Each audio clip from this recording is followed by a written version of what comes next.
దీర్ఘశాంతము, దయాళుత్వము, మంచితనము, విశ్వాసము, సాత్వికము, ఆశా నిగ్రహము. ఇటు వారికి విరోధముగా నియమమేమీ లేదు.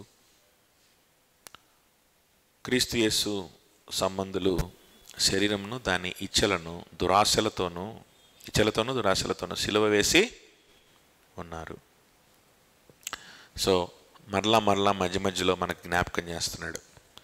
ఇవన్నీ ఏవో నీతుల్లాగా మీకు చెప్పట్లేదురా బాబు, ఇవన్నీ ఏందో పాటించడానికి మీరే లిస్ట్ పెట్టుకొని మీరు పాటించడానికి ప్రయత్నం చేస్తే మీ వల్ల అయ్యే పని కాదు. ఇవన్నీ మీకు ఎందుకు చెప్తున్నానంటే మీరు ప్రభువుకు దగ్గరగా ఉన్నారా లేదా అని మీరు సరి చూసుకోవడానికి, జాగ్రత్తగా మిమ్మల్ని మీరేంటంటే చూసుకోవడానికి నేను ఇవన్నీ చెప్తున్నాను. SIT properly baby, sit properly. So ఇవన్నీ చెప్తున్నాను అని చెప్పి మనకు జ్ఞాపకం చేస్తున్నాడు. ఆత్మానుసారంగా నడిచేవాళ్ళు, ఆత్మనుసరించి జీవించువారు వాళ్ళు ఏం చేస్తారంటే వారు శరీరేచ్ఛ, వాళ్ళ దురాశలతోనూ వాళ్ళ ఇచ్చలతోనూ వారి శరీరమును దాన్ని సిలువ వేసి ఉన్నారు. ఆ సిలువ వేయబడినటువంటి అనుభవం కావాలి. వారి యొక్క దురాశలను సిలువ వేయబడిన అనుభవం కావాలి. ఆత్మానుసారంగా నడిచే వాళ్ళే అది చేయగలుగుతారు. అది చేసినప్పుడు ఈ క్వాలిటీస్ వస్తాయి అనేటువంటిది ఇక్కడ చెప్తా ఉన్నాడు. చూడండి, don't make sounds baby, sit properly. Why are sitting like that? Sit comfortably. Okay, చూడండి మనం ఎంతవరకు చూసాం?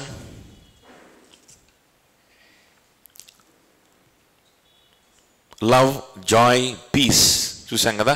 ప్రేమ, సంతోషము, సమాధానము. ప్రేమ అంటే ఏంటో మనం చూసాం. నిజంగా ప్రేమ ఉన్నదా లేదా? ఆత్మఫలం ఉన్నదా లేదా? ఆత్మఫలం పొందుకునే కృపకు నేను దగ్గరగా ఉన్నానా లేదా? ఇది ఆలోచించాల్సిన ఫ్లో. ఆ విధంగా ఆలోచించడానికి మనం చూసుకోవాల్సింది ఏంటి అని అంటే సహవాసంలో నీ యొక్క యాటిట్యూడ్, సహవాసంతో, దేవుని బిడ్డల సహవాసంతో, స్థానిక సంఘంతో నువ్వు చూపిస్తున్నటువంటి హార్మనీ అనేటువంటిది. నేను చాలా ప్రేమ కలిగిన వాడిని అని చెప్పి ఎవరితోనూ హార్మనీ ఉండకుండా ఉంటే అది ప్రేమ అవ్వదు. నేను చాలా ప్రేమ చూపిస్తున్నాను నీ పట్ల అని చెప్పి ఎదుటోడికి అది అవసరమా అనవసరమా, ఎదుటోడికి చిరాకు తెప్పిస్తున్నానా, ఆడి బుర్ర తింటున్నానా, ఆ టైం అంతా తింటున్నానా అని అర్థం చేసుకోకుండా ఏదో నువ్వు చేయాలనుకు నువ్వు చేసేసి నేను చాలా ప్రేమతో చేశానంటే అది ప్రేమ అవదు. అది ఎక్కడ నేర్చుకుంటామంటే ఈ బుద్ధి, ఈ జ్ఞానం అసలు ఎక్కడ వస్తుందంటే సంఘంలో వచ్చేస్తుంది. సంఘంలో సహోదరులతో కలిసి బ్రతుకుతున్నప్పుడు వచ్చేస్తుంది. అక్కడ నేర్చుకుంటాం మనం ఎదుటి వ్యక్తికి నిజంగా అవసరమైన విధంగా స్పందించడం,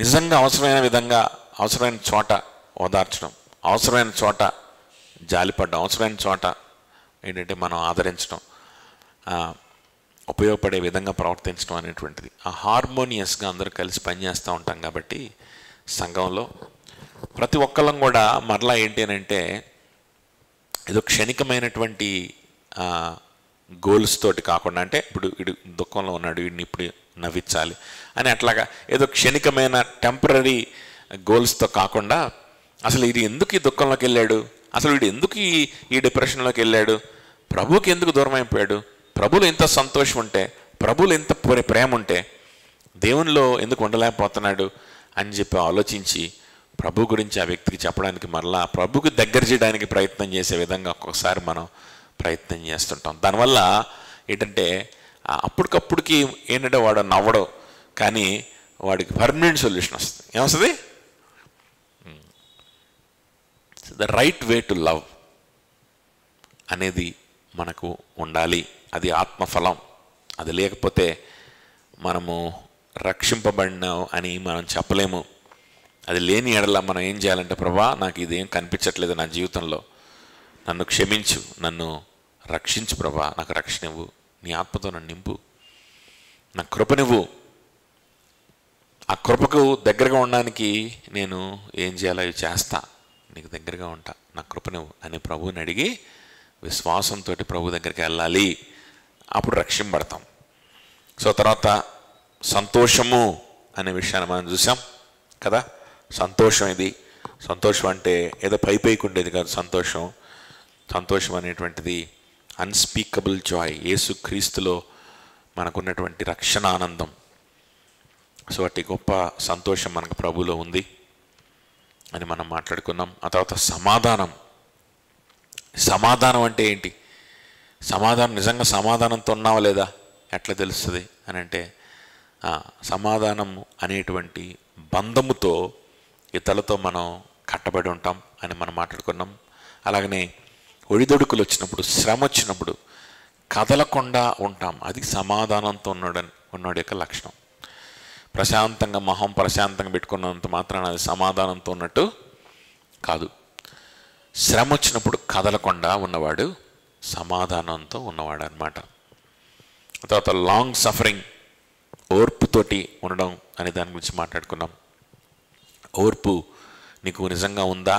అది నిజమైన ఓర్పా, లేకపోతే ఫేకా, లేకపోతే నువ్వు సృష్టించుకున్నటువంటి ఫేక్ ఓర్పా ఏంటి అనేది. కొంతమంది ఫేక్ ఓర్పులు ఉంటాయి అన్నమాట. ఏంది ఫేక్ ఓర్పులు అని అంటే, నువ్వు పాపంలో పడిపోతుంటావు, దేవునికి దూరం అయిపోతుంటావు, నువ్వు నీ సైకలాజికల్గా మొత్తం డిస్టర్బ్ అవుతుంటావు, ఎమోషనల్గా డిస్టర్బ్ అయిపోతుంటావు, నీ బుర్రంతా తింటుంటాడు, నేను ఓర్చుకొని మళ్ళీ వాడితోనే స్నేహం చేస్తున్నా అని చెప్పి కహానీలు చెప్తావు. కొన్ని రోజులకు నువ్వు ఉండవు ఆడిని ఓర్చుకోవడానికి. నీ బుర్రంతా పాడైపోయి దేవునికి పూర్తిగా దూరం అయిపోయి నాశనం అయిపోతావు. ఇది ఓర్పు కాదు. అది కుటుంబ సభ్యులైనా, అది స్నేహితులైనా, అది ఎవరైనా ఓర్చుకోవడం అనేది కరెక్ట్ కాదు. ప్రభువుకు దూరం అయ్యే విషయంలో ఓర్చుకోకూడదు. ఏంటి నిజమైన ఓర్పు అని అంటే మనకు బైబిల్లో చూసాం. సో తిమోతికి రాసిన పత్రికలో మనం వచ్చాం, మాట్లాడుకున్నాం. సో హెచ్చరించి ఒక వ్యక్తికి వాక్యాన్ని అర్థమయ్యేలాగా చేసి బోధించే విషయంలో, సహించే విషయంలో, ఆ విషయంలో మనకు సహనం, ఓర్పు అనేది దేవుడిస్తాడు. ఆ తర్వాత కైండ్నెస్ అండ్ గుడ్నెస్, ఇది కూడా ఈ కైండ్నెస్ అండ్ గుడ్నెస్ మనం ఏంటంటే, మనం అనుకున్నవన్నీ కైండ్నెస్ గుడ్నెస్ అంటే మనకి ఏంటంటే ఏదో మంచిగా మాట్లాడడం, ఏదో 4 డబ్బులు ఇవ్వడం, ఏదో ఆహారం పెట్టడం, ఏదో చేయడం, ఇదే కైండ్నెస్ అనుకుంటాం కదా మనం. కానీ మనం యేసుక్రీస్తు జీవితంలో చూస్తూ ఉన్నప్పుడు ఆయన అందరికీ ఆహారం పెట్టుకుంటా తిరగల. సమయం వచ్చినప్పుడు పెట్టాడు, ఎంతమంది అయినా అద్భుతం చేసి పెట్టాడు. కానీ పులిహార పొట్లాలు పంచుకుంటూ తిరగల. ఆయన ఏం చేశాడు అని అంటే, ఆయన నిత్య జీవానికి గురించినటువంటి మార్గాన్ని ప్రజలకు తెలియజేసుకుంటూ వచ్చాడు. వారు ఏ మనసుతోటి దేవుణ్ణి ఆరాధించాలనే విషయాన్ని వాళ్ళకి తెలియజేసుకుంటూ వచ్చాడు. ఆ విషయంలో వాళ్ళు తప్పిపోకూడదు. ఆ విషయంలో తప్పిపోకుండా వాళ్ళు బలపడ్డారు అని అంటే, ఈరోజు అన్నం పెట్టినా రేపొద్దున పెట్టకపోయినా వాడే దేవుని మీద ఆధారపడి పోషింపబడతాడు. దేవుని మీద ఆధారపడి ఏదో పని చేసుకుంటాడు, దేవుని మీద ఆధారపడి పరిచర్య చేసుకుంటాడు, వాడు పోషింపబడతాడు. సో ముఖ్యమైన విషయం, ఈ నిజంగా నీకు ఒక వ్యక్తి పట్ల మంచితనం చూపించాలనుకుంటే, కనికరం చూపించాలనుకుంటే, ఆ వ్యక్తికి అత్యవసరం అయి ఉన్నప్పుడు ఆ వ్యక్తికి అన్నం పెట్టాలి, వైద్యం చేయాలి. కానీ ఇంకదే పనిగా పెట్టుకొని ఉంటే అది కనికరం అవ్వదు, అది రొటీన్ అయిపోద్ది. అందులో నీకే అర్థం ఉండదు అనమాట. ఎవరి మీద కనికరం చూపిస్తున్నాను నేను. సో ప్రభులోకి, ఆత్మల్ని రక్షణలోకి తీసుకురావడానికి, ప్రభువుకి దాసులుగా వాళ్ళని చేయడానికి, చిన్న బిడ్డ మనస్తత్వంతో యేసుక్రీస్తు మీదే ఆధారపడేటువంటి వ్యక్తుల్ని తయారు చేయడానికి ప్రయాసపడు.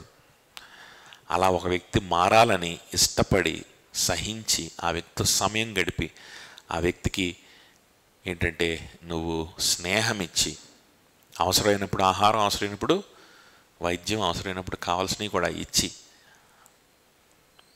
కానీ గోల్ ఏంటి? అవి ఇచ్చామా వచ్చేసామా అన్నట్టు ఉండకూడదు. అది కనికరం అనిపించుకోదు. ఏమో ఎవడికి తెలుసు నువ్వు నిజంగా కనికరంతో చేసావో లేకపోతే ఇది కూడా ఫేకో, ఒక నీ సాటిస్ఫాక్షన్ కోసం నువ్వు చేస్తున్నావు, ఎవడికి తెలుసు? ఎవడికి తెలుసు? మనం కోయంబత్తూరు వెళ్ళినప్పుడు అక్కడ పెద్ద ఒక ఇంజనీరింగ్ కాలేజీకి వెళ్ళాం కదా, అక్కడికి వెళ్ళి మనం భోజనం చేసాం కదా, పెద్ద మెస్సు అవన్నీ. అక్కడ పాస్టర్ డానియల్ అక్కడ నాతో చెప్పాడు అనమాట, ఏంటంటే ఈ సంస్థ యొక్క అధినేత కోట్లకు పడగలెత్తాడంట, కోట్లు కోట్లు కోట్లు సంపాదించాడంట, మర్డర్లు చేసి, రాజకీయాలు చేసి, ఎన్నో హత్యలు, ఎన్నో రాజకీయాలు, ఎన్నో మోసాలు, ఎన్నో చేసి కోట్లు సంపాదించేసాడంట. వాళ్ళ ఆవిడ క్యాన్సర్ వచ్చి చచ్చిపోయింది, ఇతను కూడా ఇప్పుడు చావు బతుకుల్లో ఉన్నాడంట. ఇప్పుడు మనవాడికి ఏంటంటే లైఫ్లో సాటిస్ఫాక్షన్ లేదు, ఎంత సంపాదించినా లైఫ్లో సాటిస్ఫాక్షన్ లేక విచ్చలవిడిగా ఉన్న కోట్ల రూపాయలని ఏం చేస్తాడంటే ఈ సేవా కార్యక్రమాల కోసం ఇసిరేస్తున్నాడంట. ఎవడొచ్చి అడిగితే వాడికి ఇవ్వడం, అంటే కోట్లు కోట్లు ఇప్పుడు ఏంటంటే స్పెండ్ చేస్తున్నాడంట సేవ. ఎందుకు అని అంటే నేను గతంలో తప్పులు చేశాను, మళ్ళీ నేను ఇప్పుడు మారాలి అనే మారుమనసు కాదు, ఇప్పుడు రాజకీయాలే చేస్తున్నాడు. ఈ కొన ఊపిరిలో కూడా మళ్ళీ హత్య రాజకీయాలు ఇవే చేస్తున్నాడు. కానీ సాటిస్ఫాక్షన్ కోసం, దేనికోసం? జీవితమేం మారలా, మనసేం మారలా, సాటిస్ఫాక్షన్ కోసం కోట్లు ఖర్చు పెట్టేవాళ్ళు ఉన్నారు. నువ్వు ఇచ్చిన 4 పారాసెటమాల్ బిళ్ళలు, ప్యాంటాప్రజోల్ బిళ్ళలు, గ్యాస్ బిళ్ళలు, ఈ బిళ్ళలు నువ్వు జాలితో ఇచ్చావా, మంచితనంతో ఇచ్చావా? నువ్వు ఇచ్చిన 4 పులిహార పొట్లాలు నువ్వు జాలితో ఇచ్చావా, లేకపోతే నీ సాటిస్ఫాక్షన్? కోట్లే సాటిస్ఫాక్షన్ కోసం ఇస్తున్నప్పుడు ఇది నువ్వు ఎందుకు ఇస్తున్నావా? ఎవడికి తెలుసు? నాకు తెలుసా? ఎవడికి తెలుసు? నిజంగా దాని వెనకాల ఉన్నది జాలి అయితే, దాని వెనకాల ఉన్నది మంచితనమే, కనికరమే అయితే నువ్వేం చేస్తావంటే నువ్వు కేవలం అవి ఇవ్వడం కాదు, అవి ఇచ్చి ఆ వ్యక్తిని యేసుక్రీస్తు మీద ఆధారపడేలా చేస్తావు. చిన్న బిడ్డ యేసుక్రీస్తు మీద ఆధారపడే ఆ పరిస్థితిలోకి ఆ వ్యక్తిని తీసుకురావడానికి ప్రయాసపడతావు. ఎక్కడ ఈ చిన్న బిడ్డల మనస్తత్వాన్ని వీళ్ళు చూసి నేర్చుకోకుండా వీళ్ళని ఇగ్నోర్ చేస్తారో అని యేసుక్రీస్తు కోపముతో రగిలిపోయి తన యొక్క శిష్యులతో ఏం చెప్పాడు? ఇట్టివారిదే పరలోక రాజ్యం. వీళ్ళని చిన్న చూపు చూస్తారేంటి, వీళ్ళని ఆటంకపరుస్తారేంటి? ఇలాంటి వాళ్ళదే పరలోక రాజ్యం. మిస్ అవుద్ది లెసను, చాలా ముఖ్యం ఇది. నీ సొంత క్రియలతో, నీ సొంత గొప్పతనంతో, నీ సొంత అచీవ్మెంట్స్ తోటి నా దగ్గరకు వచ్చి నన్ను మెప్పిద్దాం అనుకుంటే నీ వల్ల అయ్యేది కాదు, అది అవ్వదు. చిన్న బిడ్డ వచ్చినట్టు వచ్చేసాయి, ఉట్టి హస్తాలతో వచ్చేసాయి, కేవలం నాతో టైం స్పెండ్ చేయడానికి వస్తున్నారు వాళ్ళు, ఇంకంతే, వేరే రీజనే లేదు. ఆయన ఏదో ఇస్తాడని లేకపోతే ఆయనకి ఏమైనా ఇద్దామని వస్తున్నారా వాళ్ళు? కాదు.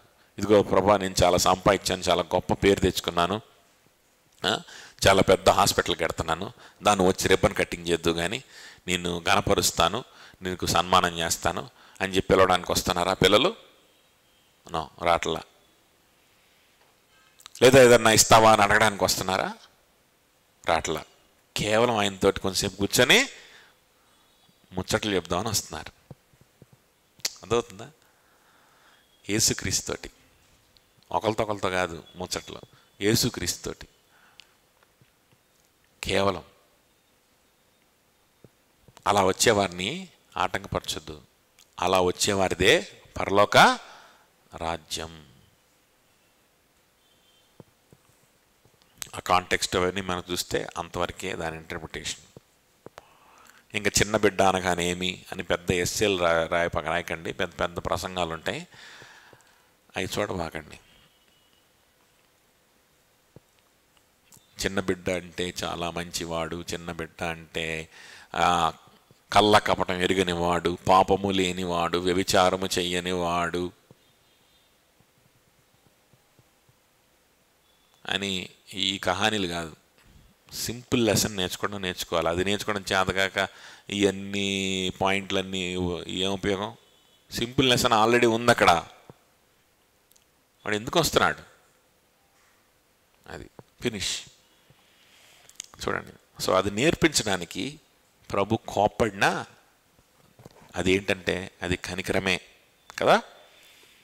చూడండి, ఆ తర్వాత నెక్స్ట్ కైండ్నెస్ అండ్ గుడ్నెస్ తర్వాత ఏంటి, ఇంక నెక్స్ట్ ఏంటి, faithfulness to the gospel. Faithfulness తెలుగులో ఏమిచ్చాడు, విశ్వాసము అన్నాడు కదా. ఏంటి విశ్వాసం? విశ్వాసం అంటే దేని పట్ల విశ్వాసం?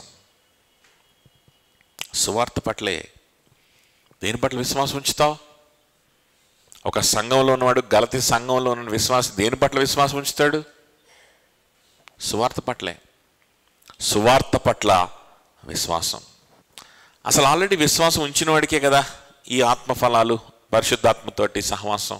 మళ్ళా విశ్వాసం అంటున్నాడు ఏంటి అని అంటే, అది రక్షించే విశ్వాసం. మనం మాట్లాడుకున్నట్లు కదా, కాయలు ఫలించే స్థితిలో ఉన్న చెట్టు, అది దేవుడే తీసుకొచ్చి నాటేస్తాడు. అది విశ్వాసం, రక్షించే విశ్వాసం. మినిమం కాయలు కనిపించేది చెట్టు ఉండాలని చెప్పాను కదా, నాటాలంటే. సో అది రక్షించే విశ్వాసం, అది ఉంది. ఇదేంటి ఈ విశ్వాసం ఏంటి అని అంటే, ఈ విశ్వాసంలో మనం ముందుకు వెళ్ళే కొద్దీ సువార్తకు విశ్వాస పాత్రులుగా ఉంటాము అనే అర్థం అక్కడ వస్తుందన్నమాట. విశ్వాసము అది ఫస్ట్ మనం చూపించేది. ఇదేంటంటే సువార్తకు ఇంకా విశ్వాస పాత్రులుగా ఉండడం. ఇంగ్లీష్లో ఫెయిత్ఫుల్నెస్ అన్నాడా, ఇంగ్లీష్లో ఫెయిత్ఫుల్నెస్ అన్నాడు. So faithfulness to the gospel. ఏ గాస్పెల్ని వినైతే ఫర్ ఎగ్జాంపుల్ ఇందాక మనం మాట్లాడుకున్న అపోస్తుల కార్యములలో 8,000 మంది, 3,000 మంది, 5,000 మంది ఉన్నారు. వాళ్ళు ఏం విన్నారు? గాస్పెల్ విన్నారు, రక్షింపబడ్డారు. రక్షింపబడిన మరుక్షణమే వాళ్ళు ఎలా రక్షింపబడ్డారని చెప్తున్నాము అని అంటే వాళ్ళలో విశ్వాసం కనిపించింది. విశ్వాసం ఎలా కనిపించింది? కాయలిచ్చే ఒక చెట్టు కనిపించినట్లు కనిపించింది. ఎందుకని?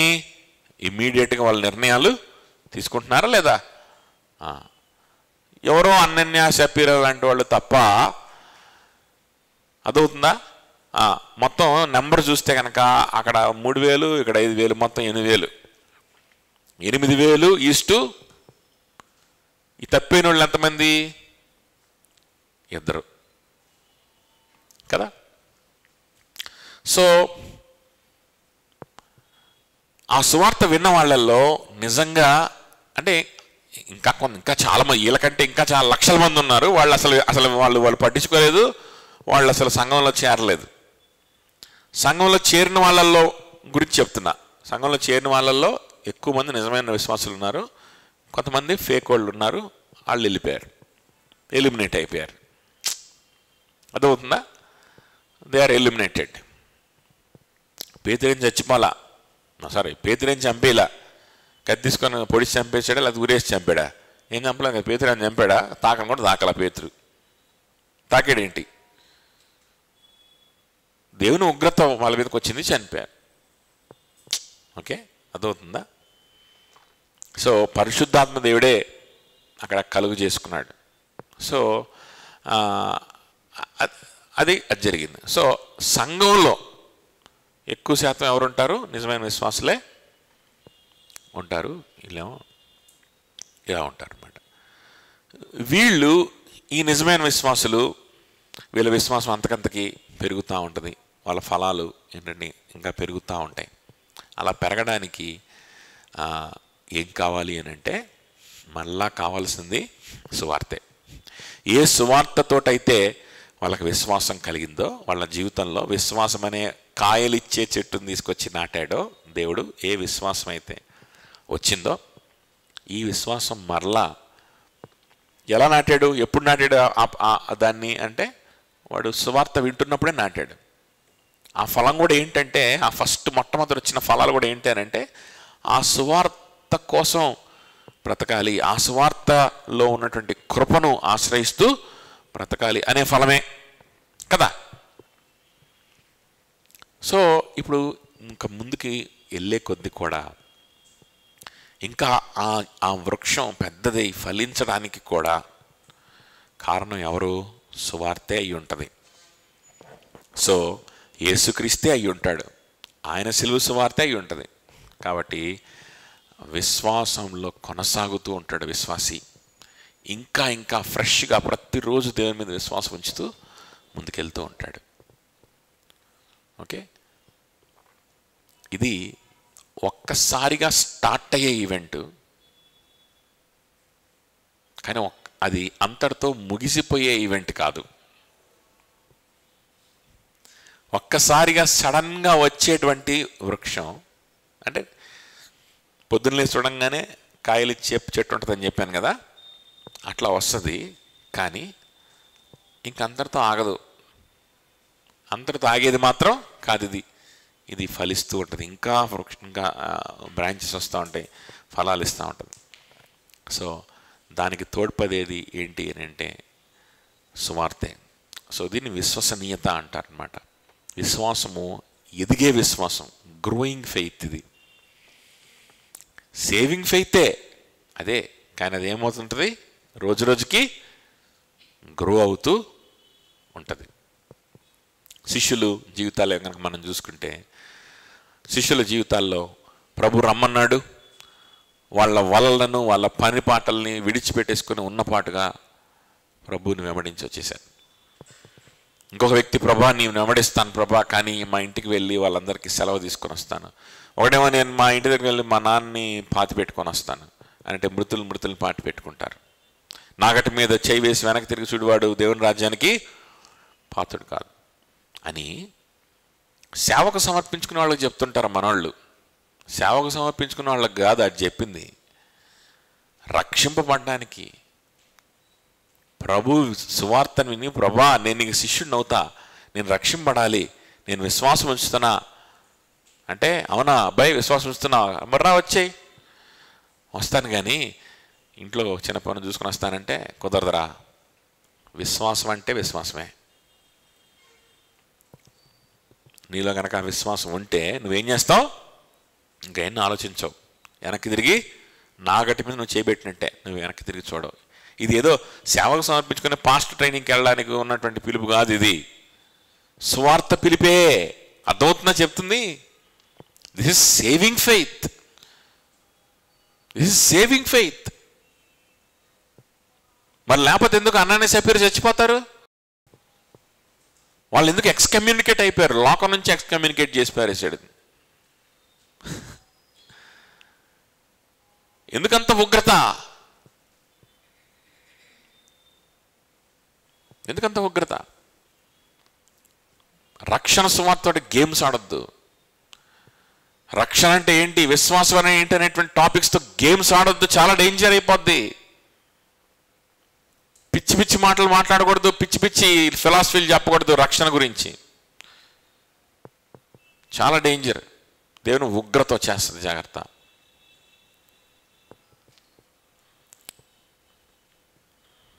అదేంది పేతురు అట్లా చచ్చిపోయారు, అదేంది దేవుడు ఎట్లా చంపుతాడు? దేవుడు చంపడం ఏంటి అట్లాగా?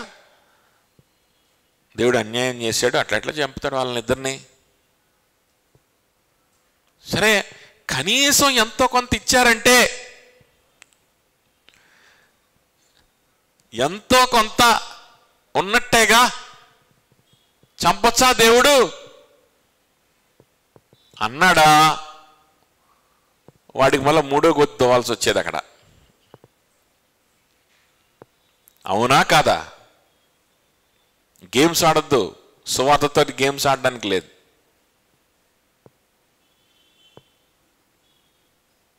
ఎంతో కొంత ఇంత విశ్వాసం లేకపోతే అంతన్నా తీసుకొస్తాడా? అసలు అమ్ముతాడా? ఆస్తి 2 అమ్ముతాడా? అమ్మాడు, కొంచెం పెట్టుకున్నాడు, చెప్పలేదు. సరే ఏదో కొంచెం అన్నీ తీసుకొచ్చామని పోజు కొడదామని కాస్త ఆశపడ్డాడు, దానికి చచ్చిపోతారా?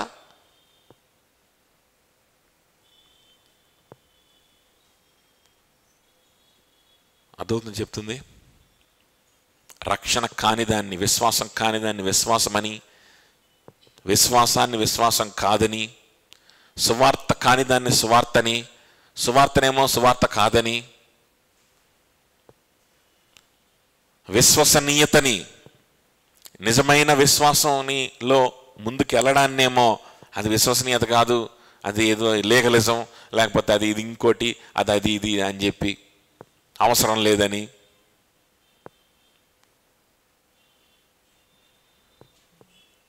ఈ విధంగా వాస్తవాన్ని, దేవుని పరిశుద్ధాత్మ దేవుడు నేర్పిస్తున్న సత్యాల్ని అర్థం చేసుకోకుండా మనుషులు రాసిన పుస్తకాల మీద ఆధారపడి, మనుషులు చెప్పిన ఫిలాసఫీల మీద ఆధారపడి, మనుషులు కల్పించినటువంటి డాక్ట్రిన్స్ మీద ఆధారపడి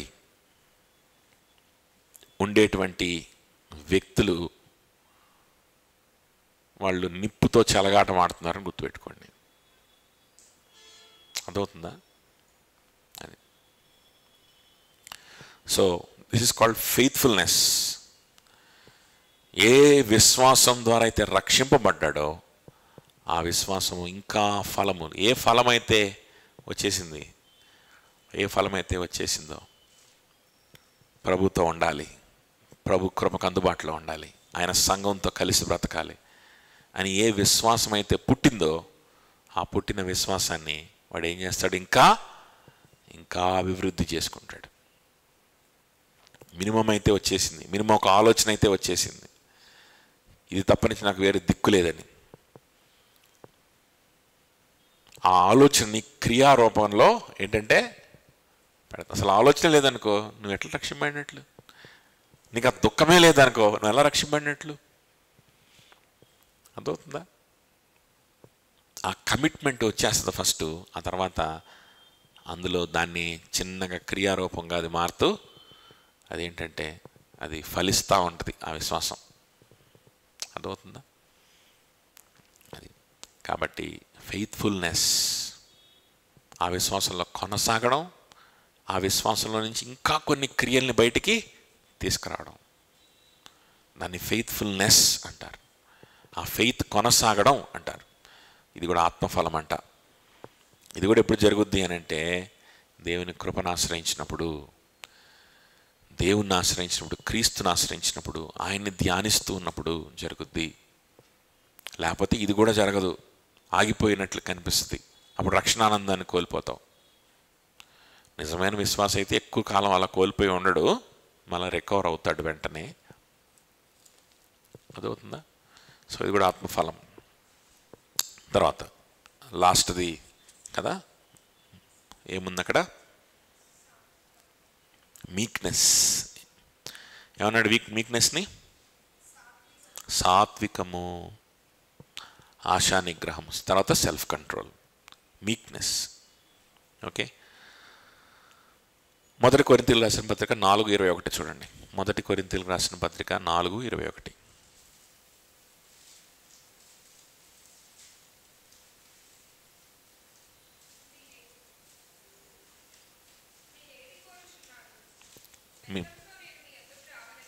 బెత్తముతో మీ ఎందుకు రావాలనన్నా,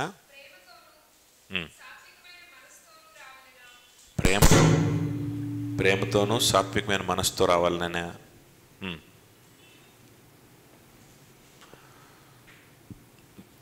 21 చదివింది.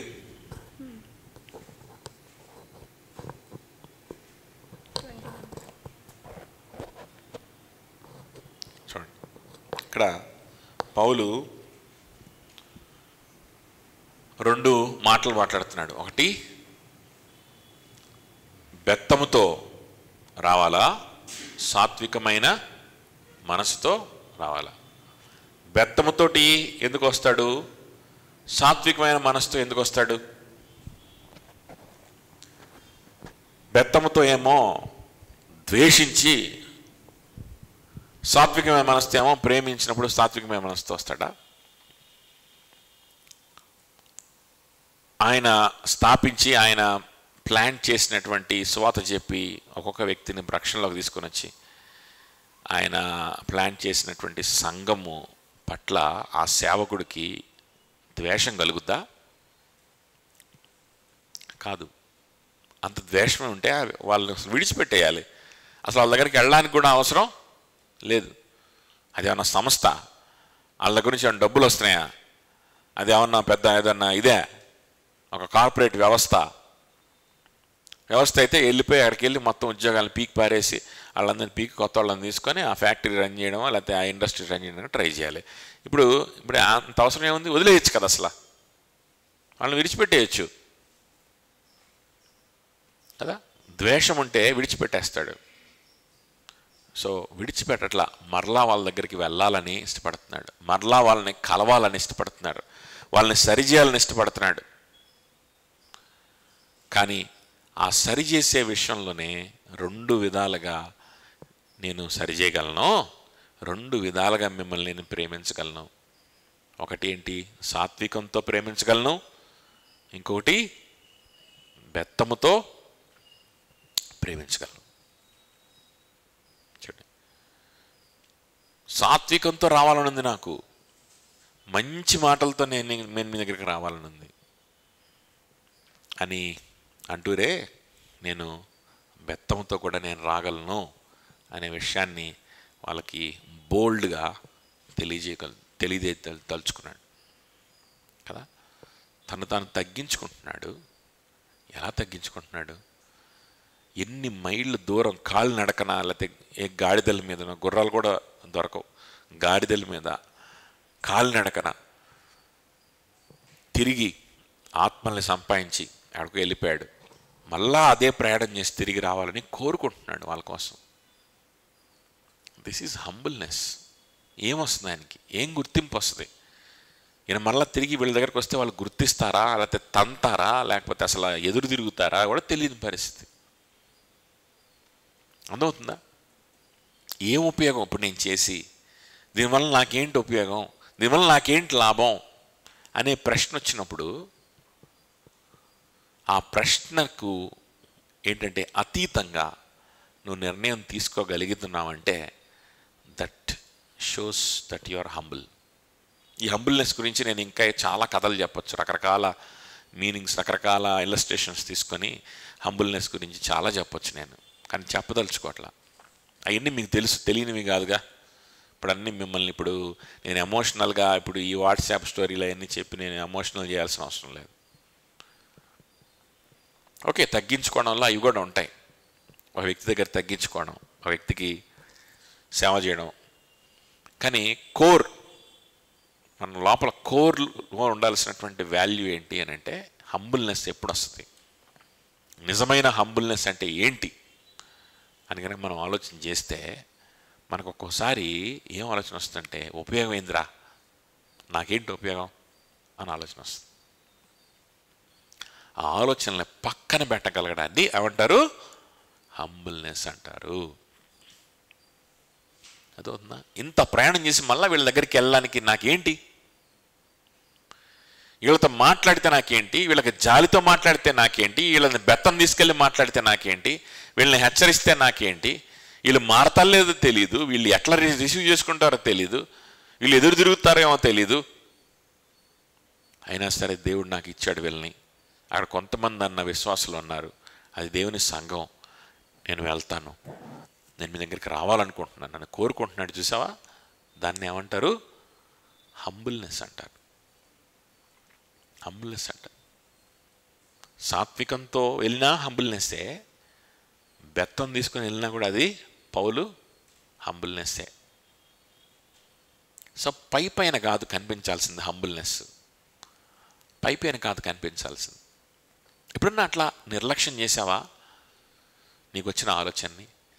సంఘంలో పలానా పని ఉంది, సంఘంలో పలానా పని చేస్తే సువార్తకు ఉపయోగపడుతుంది, పరిచర్యకు ఉపయోగపడుతుంది, 10 మందికి వాక్యాన్ని తీసుకెళ్ళడానికి ఉపయోగపడుతుంది, సత్యం ప్రకటింపబడడానికి ఉపయోగపడుతుంది. అప్పుడు వెంటనే మనలో వచ్చే ఆలోచన ఏంటంటే దీనివల్ల నాకేంటి ఉపయోగం, దీనివల్ల నాకేం గుర్తింపు వస్తుంది, దీనివల్ల నాకేంటి? అదవుతుందా? ఏదన్నా గుర్తింపు వస్తుందా, లేదా ఏదన్నా పెద్ద కార్యం ఏదన్నా జరిగిద్దా? చిన్న గుర్తింపు రాబోయినా పర్వాలా, కనీసం నాకు సెల్ఫ్ సాటిస్ఫై అవ్వడానికి 10 మంది చర్చకు వచ్చేస్తారు, నేను ఈ పని చేస్తే కదా. మనం మళ్ళీ ఒక స్వార్థ కొడుకు పెట్టుకుందాం, మనట్లాగా పాంప్లెట్లు కొట్టించుకొని మనం తయారు చేసుకొని వెళ్ళి అందరికి పంచుదాం. వెంటనే ఆలోచన వస్తుందంటే ఏంటి దీనివల్ల నిజం ఉపయోగం అంటావా? ఇప్పుడు నేను ఇంత కష్టపడితే ఎంతమంది వస్తారు? నాకేమైనా ఘనత వస్తుందా? పోనీ నాకు ఘనత రాకపోయినా, డైరెక్ట్గా నన్ను వచ్చి మెచ్చుకోకపోయినా, కనీసం నాకు సాటిస్ఫాక్షన్ కోసం కనీసం నేను పంచినందుకు 10 మంది అన్నా వస్తారా? కనీసం ఒక 20 మంది అన్నా వస్తారా? వస్తే నాకు వచ్చే సాటిస్ఫాక్షన్ అన్నా ఉంటుంది. అందరూ మెచ్చుకోకపోవచ్చు. ఏంటో ఉపయోగం అనే ప్రశ్న.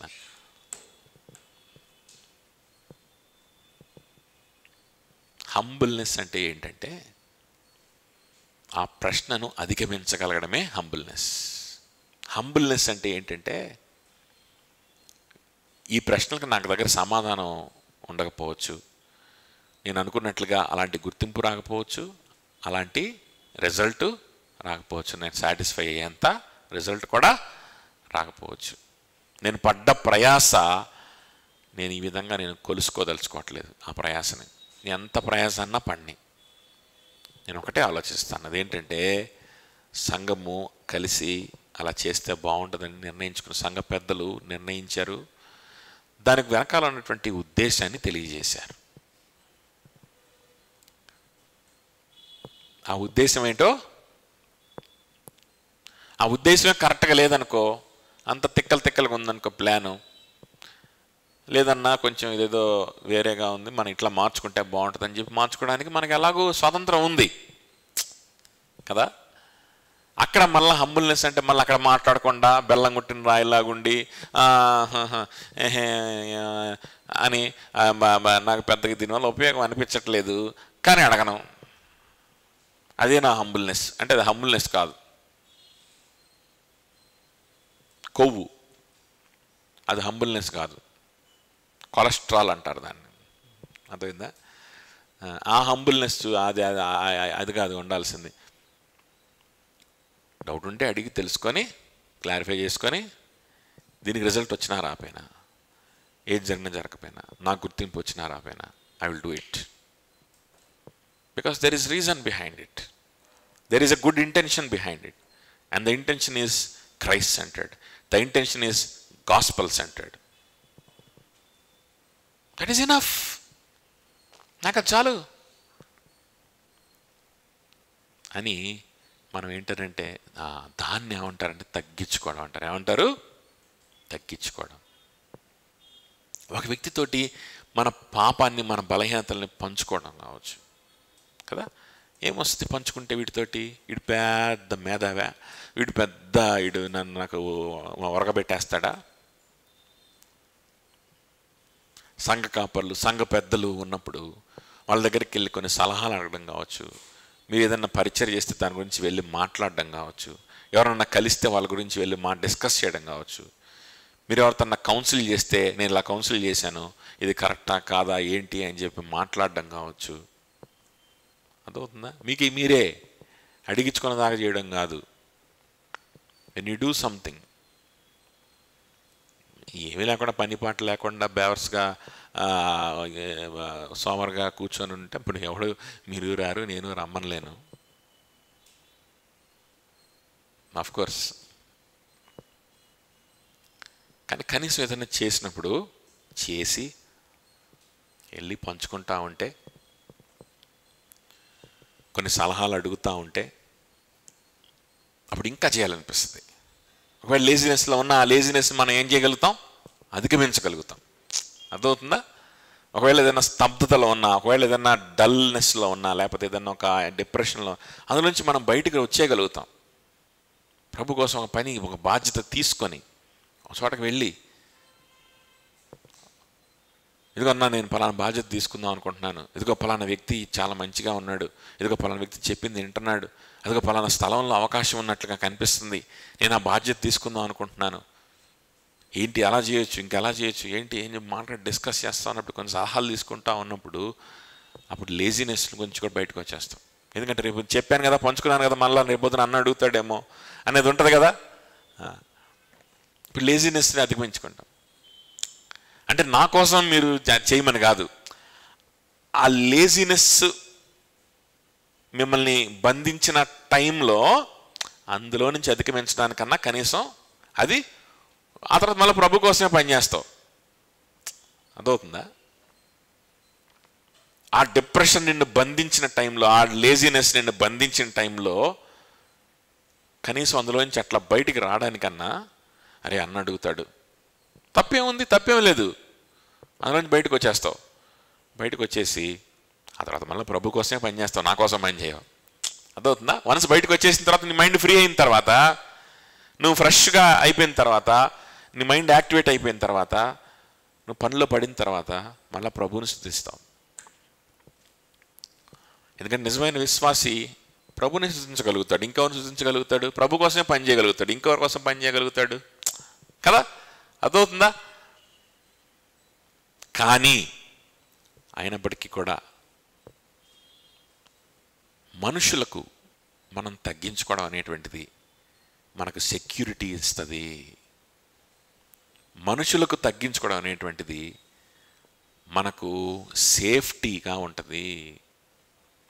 మనుషులకు తగ్గించుకోవడం అనేటువంటిది మన సొంతగా అధిగమించలేని ప్రాబ్లమ్స్లో కూరుకుపోయిన సమయంలో మనల్ని లేవనెత్తుద్ది. హంబుల్నెస్. అదవుతుందా? అంతేగాని ఇప్పుడు ఇతనితో చెప్తే ఏంటంట, ఇప్పుడు ఏం చెప్తాడంట, ఏందంట అమ్మా మేము ఆలోచించుకోలేని ఏమున్నాయంట, ఇంకా ఏంది ఇప్పుడు దీనివల్ల ఉపయోగం ఏంటి, నాకేం సాటిస్ఫాక్షన్ వస్తుంది, దీని బదులు నేనే వెళ్ళి ఇంకేదన్నా చేస్తే ఇంక కొంచెం టైం దాన్ని బెటర్గా యూజ్ చేసుకోవచ్చు. అర్థమవుతుంది చెప్పింది. నువ్వు ఏం పంచుకుంటావు, నువ్వు ఏం చేస్తావు, నీ బలహీనతలు ఏం పంచుకుంటావు? అర్థమవుతుందా? ఒక విశ్వాసికి ఉండవలసినటువంటి మొట్టమొదటి లక్షణమే అది.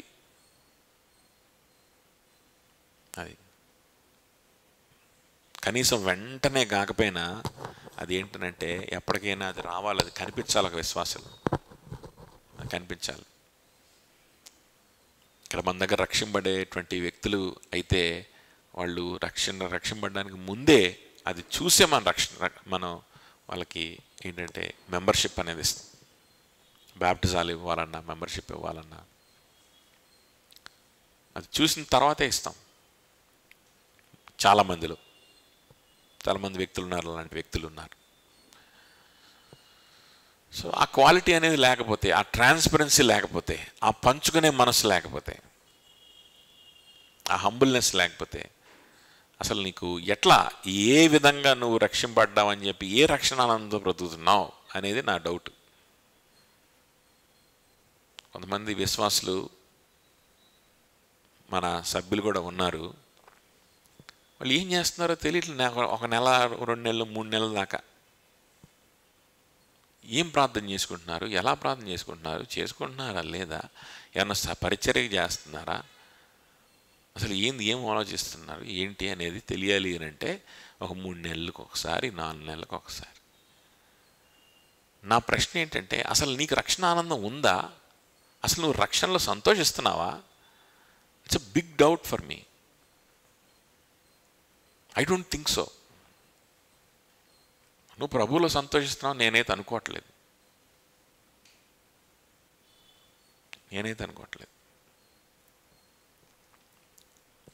So humbleness is very important. కొంతమంది ఒకళ్ళొకరితో మాట్లాడుకోవచ్చు, నా దాకా రాకపోవచ్చు. బట్ ఐ నో మీరు ఏం మాట్లాడుకోగలుగుతారు, ఎంతవరకు మాట్లాడుకోగలుగుతారో నాకు బాగా తెలుసు. Is it sufficient? అట్లీస్ట్ ఒక పరిచర్య విషయంకి వచ్చేసరికి ఈజ్ ఇట్ సఫిషియంట్ అనేది ఆలోచించాలి. చేయలేరు అంటే మినిమం ఏదన్నా ఒక పాపంలో పడితే, లేకపోతే ఏదన్నా సరిగ్గా ఆలోచన లేదు, సరిగ్గా డిప్రెషన్లో ఉన్నారు, మీరు మాట్లాడుకొని రక్షణానందాన్ని మళ్ళీ తిరిగి పొందుకునేటువంటి ఓకే అంతవరకు ఫెలోషిప్ మీకు ఉండొచ్చు. But if you want to grow in faith, ప్రభువులో పరిచర్య చేసేవారిగా ఇంకా శ్రమించేవారుగా మీరు మారాలి అని అంటే, బాధ్యత కలిగినటువంటి, ఎస్పెషల్లీ పురుషులతో మాట్లాడుతున్నాను, బాధ్యత కలిగిన పురుషులుగా మీరు ఉండాలి అని అంటే, ఒక ఎల్డర్ క్వాలిఫైడ్ మెన్గా మీరు మారాలి అని అంటే, మీరేదో ఏదో ఇంకా చెడ్డ ఆలోచనలు వచ్చి పాపంలో పడినప్పుడు ఊరక అందరితో మాట్లాడుకొని ప్రార్థన చేసుకొని ఏదో 4 ఏడుపులు ఏడిసి మళ్ళా పాపంలో పడ్డ తర్వాత మళ్ళీ ప్రార్థన చేసేది అందరు కలిసి. ఈ విధంగా అయితే ఎప్పుడు ఎదుగుతాము? సరే, maybe you are saved, maybe God is preserving your salvation through your fellowship. Okay, అంతవరకు మీ ఫెలోషిప్ ఉపయోగపడవచ్చు. But when will you grow to be deacons, to be church planters, to be responsible men of God? When will you grow? ఎప్పుడు, ఎన్నాళ్ళకి అవ్వాలి ఇంక ఈ విధంగా అయితే? ఒక ఆత్మరక్షణ గురించి, ఒక వ్యక్తి గురించి, ఆ వ్యక్తి రక్షింపడాలనే కోరికతోటి పనిచేసి చెప్పడం, డిస్కస్ చేయడం, సలహా తీసుకోవడం రోజువారీ జరగాలి. రోజువారీ జరిగితేనే ఏమన్నా ఇంకొక 3-4 నెలలకి మీరు ఎల్డర్ క్వాలిఫైడ్ పీపుల్గా ఆ రెస్పాన్సిబిలిటీని మీరు తీసుకునే స్థితికి వస్తారేమో.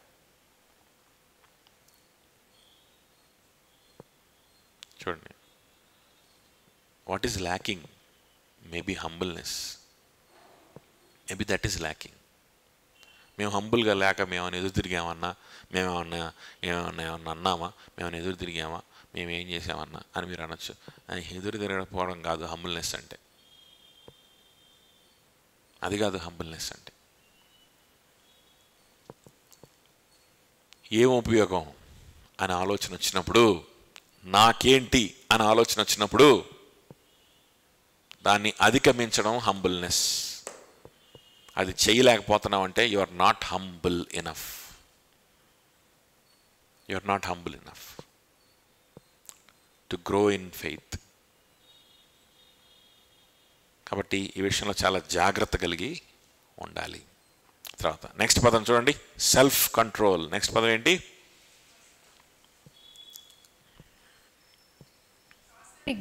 ఆశా నిగ్రహం, సెల్ఫ్ కంట్రోల్. 2 Corinthians 10:5.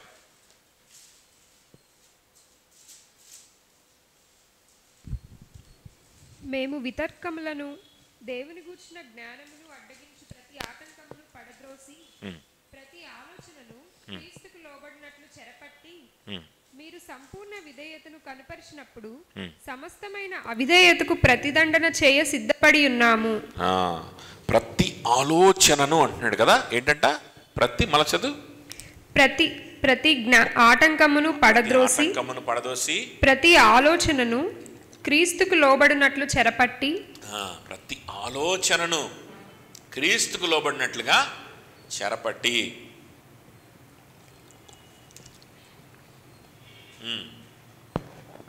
చెరపట్టాల్సింది ఏంటంట? ఆలోచనలనంట. చెరపట్టాల్సింది ఏంటి? ఆలోచన. ప్రతి ఆలోచనలను, అది కూడా చెరపట్టవలసింది దేన్ని? ప్రతి ఆలోచనల్ని చెరపట్టాలి. అంతేగాని చెరపట్టవలసింది మన శరీరాలని కాదు. చెరపట్టవలసింది మన యొక్క ఏంటంటే మన యొక్క డిసిప్లిన్స్లో కాదు.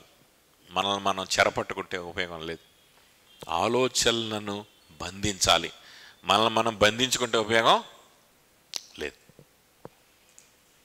మనల్ని మనం ఏంటంటే బాడీ ప్రజెంట్ మైండ్ యాబ్సెంట్ అంటారు కదా, మనం ఒళ్ళు అప్పగించుకుంటే ఉపయోగం లేదు. నేనున్నా ఒక విగ్రహంలాగా, నేను ఆడికి ఆయన పోతున్నానా, నేనేమన్నా బారుకు పోతున్నానా, నేను సిగరెట్లు తాగుతున్నానా, నేనేమన్నా తాగి తిరుగుతున్నానా, నేను వ్యభిచారం చేస్తున్నానా, నేను ఏడే ఉన్నాక అంటే అది సెల్ఫ్ కంట్రోల్ అవ్వదు. నేను చాలా సెల్ఫ్ కంట్రోల్గా ఉన్నాను, చుట్టుపక్కల ప్రపంచంలో అందరూ కుర్రోళ్ళందరూ నాశనం అయిపోతున్నారు, వాళ్ళందరూ వ్యభిచారాలు చేస్తున్నారు, వాళ్ళందరూ దౌర్భాగ్యమైన పరిస్థితిలో ఉంటే నేను చర్చిలోనే ఉన్నాను అంటే అది సెల్ఫ్ కంట్రోల్ అయిపోదు.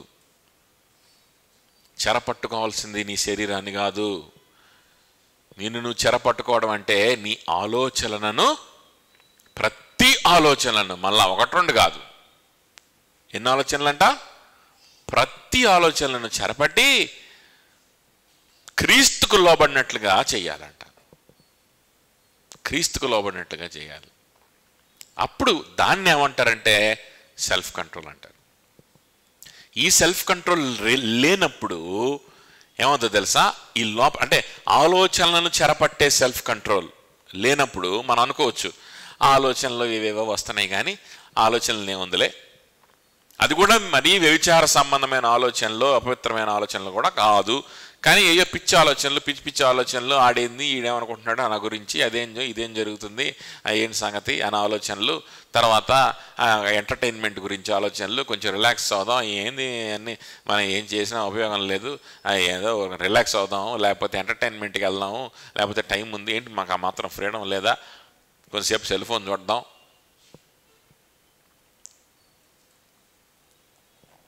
ఇలాంటి ఆలోచన వస్తుంటాయి కదా సడన్గా. సరే ఖాళీగా ఉన్నాము, ఏం చేద్దాం, ఖాళీగా ఉన్న బైబిల్ తీసుకుని చదువుకుందామా, ఖాళీగా ఉన్నాము, ఏదైనా పరిచయకి వెళ్దామా, ఎక్కడికైనా వెళ్ళి ఎవరినైనా కలిసి వద్దామా, ఏమిటి కలిస్తే ఏం ఉపయోగం, నేను కావగానే మారతాడు ఏంటి,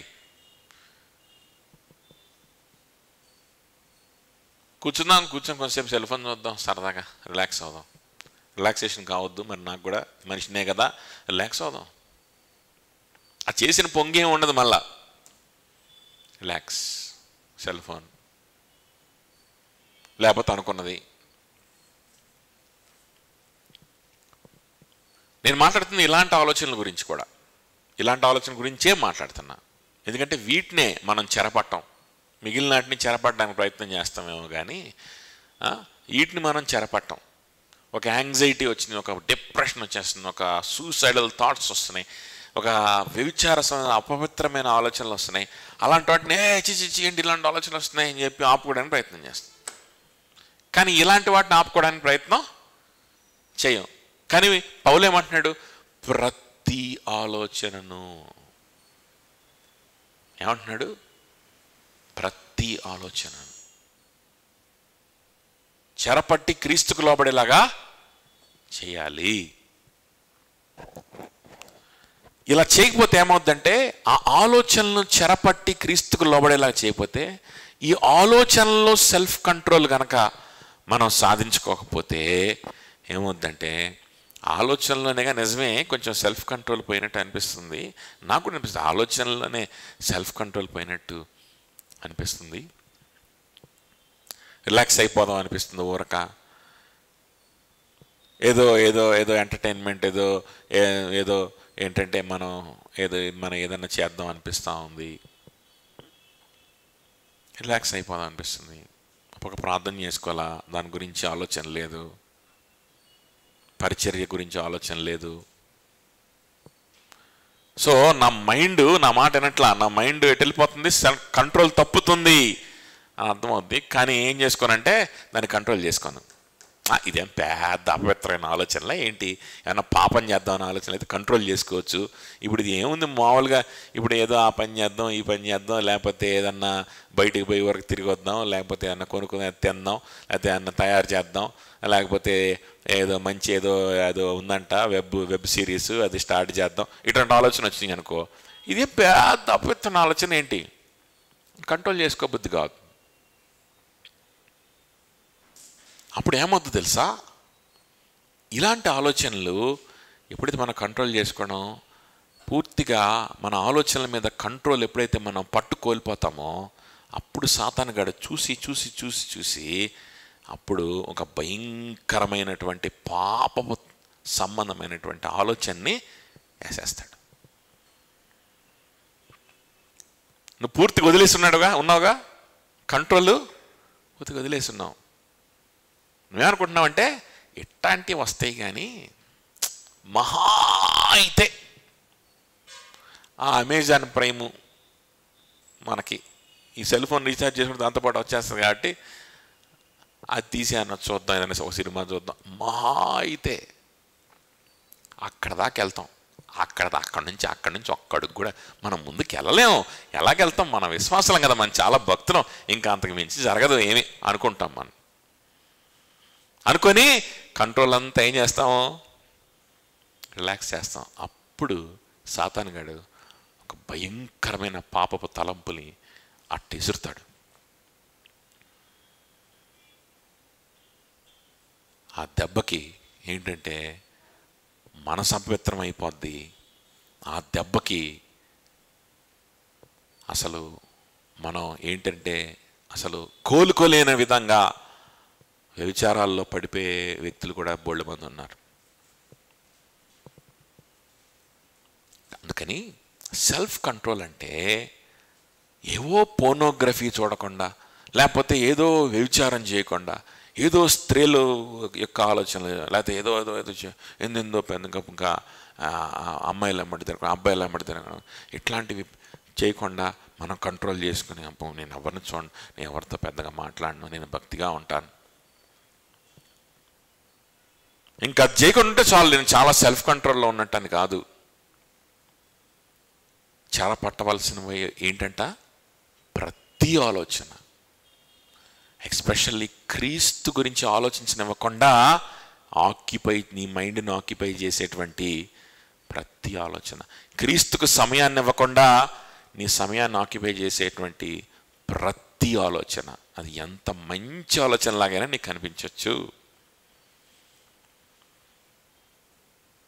అదొకసారి ఒక చదువు గురించే కావచ్చు, ఒక కెరియర్ ఓరియంటేషన్ ప్రోగ్రామే కావచ్చు, కెరియర్ ఓరియంటేషన్ ప్రోగ్రామ్. మనమే కెరియర్ ఓరియంటేషన్ ప్రోగ్రామ్ పెట్టుకుంటాం, మన కెరీర్ గురించి ఆలోచిద్దాం, ఏంటి సంగతి, ఏంటి బిజినెస్లో ఏం పెట్టచ్చు, లేకపోతే ఇంకేమున్నాయి, ఏమేం చేయొచ్చు, ఏం కోర్సులు చేయొచ్చు చూద్దాం, ఆలోచించుకుంటూ గంట ఇది, 2 గంటలు అయితే, 3 గంటలు అయితే, నెట్లో అవి బ్రౌజ్ చేసుకుంటా, అవన్నీ చేసి యూట్యూబ్ వీడియోలు ఉంటాయి, ఆ యూట్యూబ్ వీడియోలు చూసుకుంటా 3 గంటలు, 4 గంటలు, 5 గంటలు అయిపోయి అప్పటికైనా అరే నాయనా ఏందో తేడా కొడుతుంది, ఇది 4 గంటలు ఇదే పొంగు పెట్టుకొని ఉన్నాను, నాకున్న తక్కువ టైము, ప్రార్థన చేసుకున్నానా, మర్చిపోయా చేసుకోవాలా, ఏదైనా పరిచయకి వెళ్ళానా లేదు, ఎవరితో మాట్లాడానా లేదు, ఇదే పొంగు పెట్టుకొని ఉన్నా, గంటలు అయిపోతున్నాయి, ఏదో తేడాగా ఉందిరా, క్రీస్తుకు నన్ను దూరం చేసేటట్టుంది, ఇది మంచిదే కానీ ఇంతటితో కట్ చేద్దాం, తర్వాత రేపు చూసుకుందాం, మనం రేపు కూర్చొని కొంతసేపు ఆలోచిద్దాం, ఇంతటితో చాలు, ప్రార్థన చేసుకొని చర్చికి పోదాం అనుకొని ఏం చేయాలి, సెల్ఫ్ కంట్రోల్.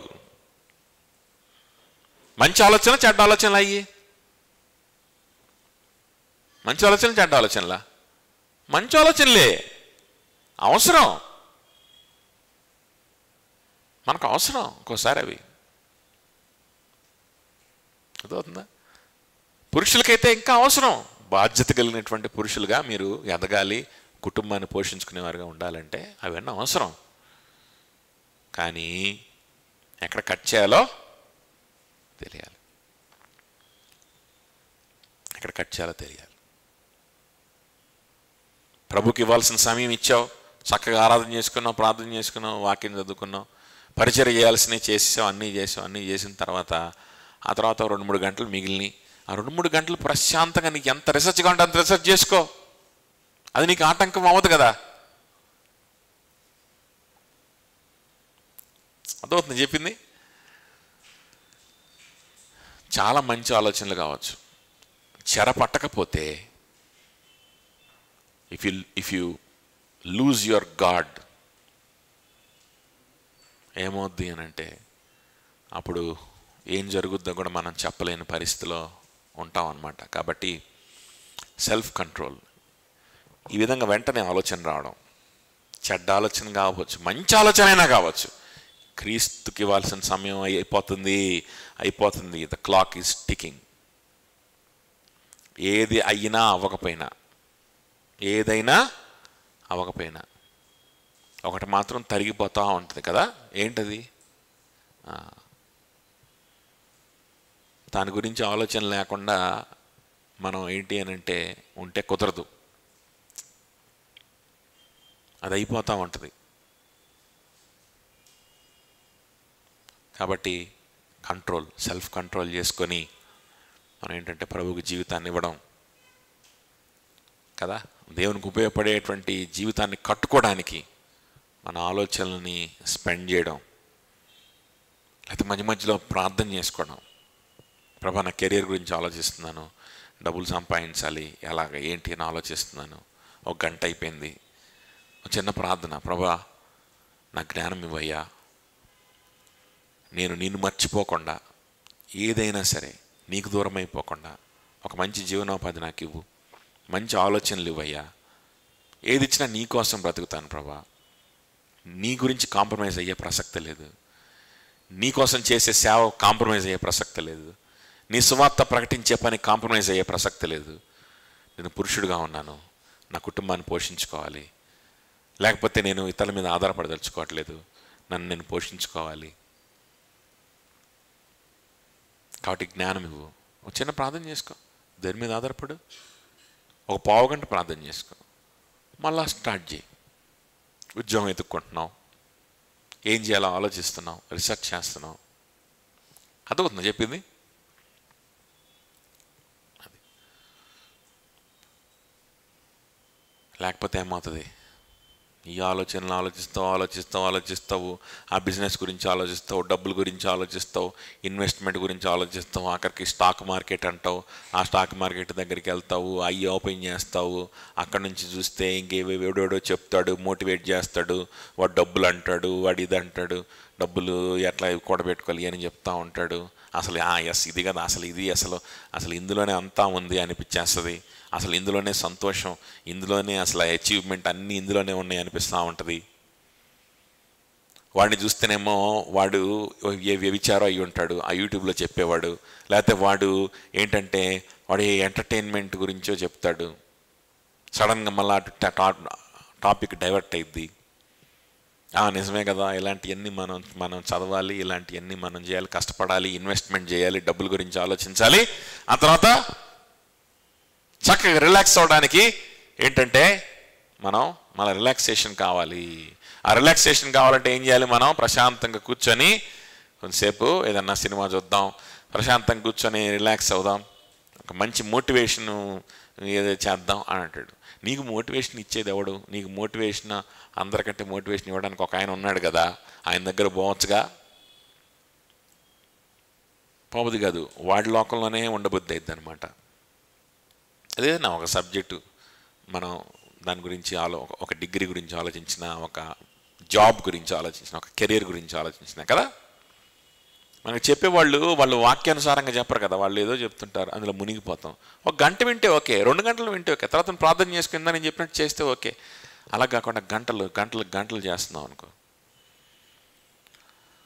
ఆ తర్వాత అది ఇంకో వీడియోలోకి వెళ్ళిద్ది, అక్కడ నుంచి ఇంకో వీడియోకి వెళ్ళిద్ది, ఆ తర్వాత ఆఖరికి ఒక సినిమాకి వెళ్ళిద్ది, సినిమా నుంచి ఇంకో చోటకి వెళ్ళిద్ది, ఆ తర్వాత ఏడికాడికో వెళ్ళిద్ది.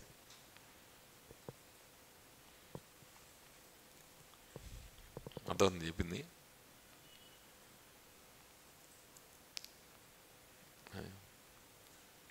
సెల్ఫ్ కంట్రోల్ ఎక్కడి నుంచి స్టార్ట్ అవ్వాలి? ప్రతి ఆలోచన. సెల్ఫ్ కంట్రోల్ అనగానే తాగుడు తిరుగుడు కాదు, ప్రతి ఆలోచన దాన్ని చెరపట్టి ప్రభువుకి లోబడేలా చేసుకోవాలి.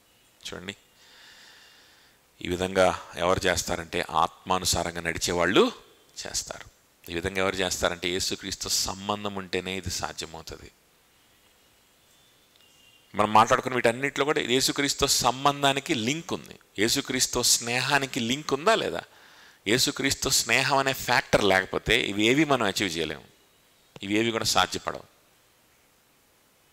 కాబట్టి ప్రభువుకి జీవితాన్ని ఇవ్వండి, ప్రభు కోసం బ్రతకడానికి నిర్ణయం తీసుకోండి. సంఘంలో, ఆయన శరీరంలో అవయవంగా ఉండడానికి, ఆయన పనిలో ఉండడానికి, ఆయనకి శిష్యులుగా ఉండడానికి, దాసులుగా ఉండడానికి నిర్ణయం తీసుకొని ఆయనతో కలిసి నడుస్తుంటే కనుక all these fruits are possible in our life.